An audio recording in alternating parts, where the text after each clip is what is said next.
Salam alaikum, mon nom est Imran Gill et je suis professeur de profession venant de Lahore. Ma question est la suivante.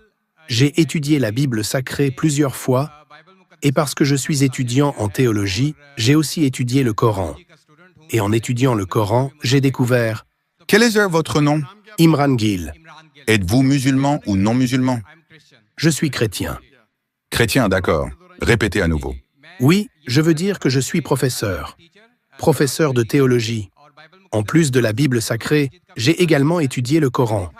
Mais j'ai vu que là-bas, il y a beaucoup de versets où il est dit que l'Évangile, la Torah et les psaumes contiennent des guides, de la lumière, un chemin et une voie droite. C'est dans la sourate Al-Maïda, la sourate des prophètes, la sourate des croyants. Alors si c'est ainsi, pourquoi enseigne-t-on que d'un côté, les musulmans disent que tant que l'on ne croit pas en ces 4 livres, on n'est ni croyant ni musulman. Mais de l'autre côté, pourquoi ne les lit-on pas? Car ce sont vos livres islamiques. Sans croire en eux, on ne peut être musulman, alors pourquoi ne pas les lire? Et pourquoi nos érudits interdisent-ils aux musulmans de lire ces livres? Mashallah, cher frère. Imran a une excellente question, claire et propre. Il dit que dans le Coran, il est mentionné à plusieurs reprises la Torah, les psaumes, l'Évangile, comme livre de guidance. Il a tout à fait raison, à 100%. Dans la sourate Al-Maïda, dans la sourate Al-Baqarah, il est mentionné à plusieurs endroits. Ce qu'il dit, c'est que si vous considérez ces livres comme authentiques, pourquoi les érudits musulmans n'encouragent-ils pas les musulmans à les lire? Parce que ces livres ne sont plus là dans leur forme originale. La Torah, les psaumes, l'Évangile ne sont plus présents dans leur forme pure. Ce qui est là aujourd'hui est une version déformée. Aujourd'hui, vous êtes enseignant. Je suis étudiant. Vous êtes que professeur, non? Je suis étudiant en comparaison des religions. Dans le Coran, il est dit que l'Évangile est la révélation de Dieu. Nous croyons en l'Évangile comme parole d'Allah, pas en la Bible. Qu'est-ce que la Bible? Bible vient du mot grec « biblos », qui signifie « recueil de livres ». Vous êtes enseignant. Nous reconnaissons cela. Maintenant, si vous ouvrez l'Évangile selon Marc, l'Évangile selon Matthieu, l'Évangile selon Jean, l'Évangile selon Luc, nous devrions voir l'Évangile selon Jésus. Où est-elle? Nous cherchons ce qui est révélé directement à Jésus, que la paix soit sur lui. Parfois, les musulmans se trompent. Je le dis ouvertement, car ils traduisent Bible en Injil en arabe. Mon frère, je n'ai jamais dit que la Bible est l'Injil. La Bible n'est pas l'Injil. Allah, Dieu, dit qu'il n'a pas promis de préserver tous les livres précédents. Dans la sourate Al-Hijr, verset 15, 9, Allah dit « Nous avons révélé le rappel et nous le protégerons. » Car c'est le dernier message. Tous les livres précédents mentionnés dans le Coran, les 4 livres, la Torah, les psaumes, l'Injil et le Coran, mais dans la sourate Ar-Ra'd, verset 13-38, il est dit que chaque époque a reçu un livre, et chaque livre n'est pas identique. Les livres avant le Coran étaient pour des périodes et des peuples spécifiques. Par exemple, dans le Coran, il est dit que Jésus, que la paix soit sur lui, était un prophète envoyé aux enfants d'Israël. Cela est également mentionné dans la Bible. Donc ce message était limité, et comme il était limité, Allah n'a pas estimé juste de le préserver. Si vous êtes le professeur, qu'une nouvelle édition du livre est sortie, première édition, deuxième édition, troisième édition, vous êtes le professeur dans un collège, n'est-ce pas? Dites-vous aux élèves de lire la première édition? Que doivent-ils lire? La dernière édition, n'est-ce pas? Vous dites aux étudiants de lire la dernière édition et non la première. Quelqu'un dira, au Pakistan, un enseignant dira oui ou non. Que diras-tu? Lis la dernière édition. Si tu enseignes les sciences, enseigne la dernière édition. Certaines personnes font des recherches. Certaines personnes font des recherches. Tu fais des recherches? Comment fais-tu des recherches? Tu lis la première édition? Moi, je fais des recherches. J'ai lu la Bible. Je dis, ne perds pas ton temps à lire toute la Bible. C'est une folie, non? Je l'ai lu. Pourquoi perdez-vous votre temps? Je vous explique en raccourci. Vous comprenez? Parce que l'Injil est une livre de guidance, mais pas pour cette époque. Et aujourd'hui, il n'est pas préservé. Aujourd'hui, combien de types de Bible existent? Dis-moi, combien de types de Bible? Il y en a pas mal, pas mal. À bibliothèque contient combien de Bibles? Moins de 100 Bibles. Dans ma bibliothèque, il y a 200 Bibles. Il y a environ 240 000 versions de la Bible. Et il n'y a pas deux titres identiques.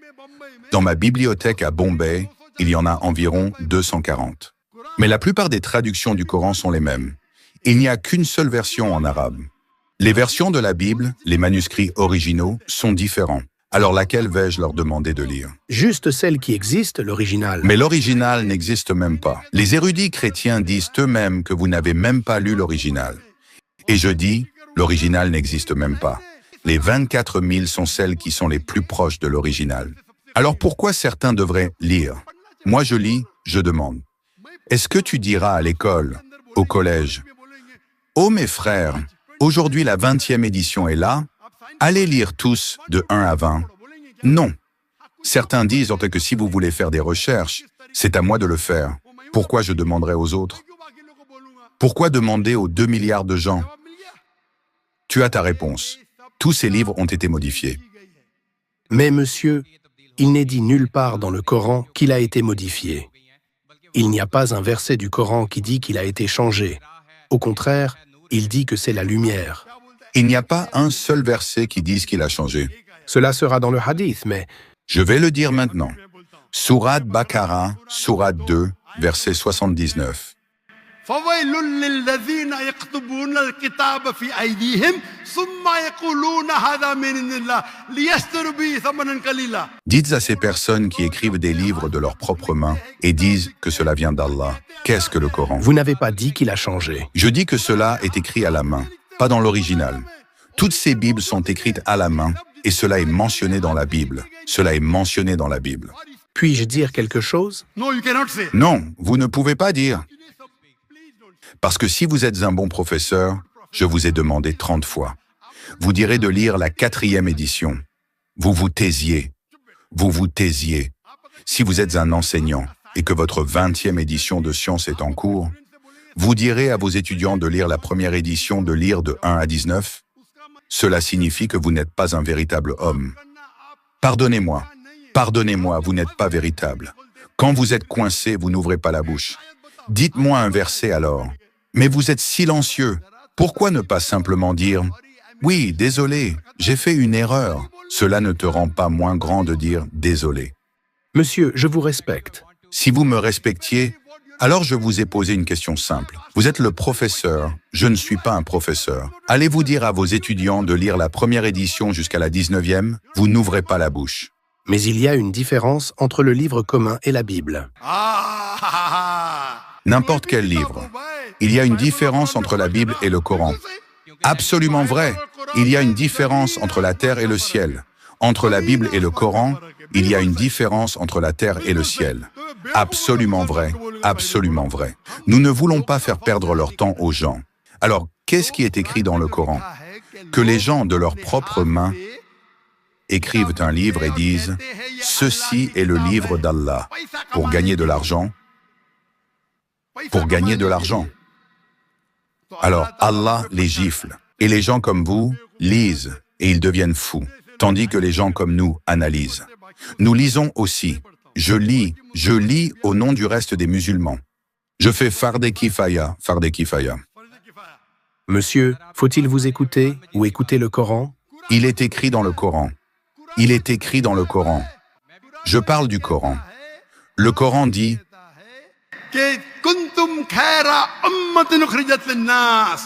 aux musulmans, appelez les gens au bien.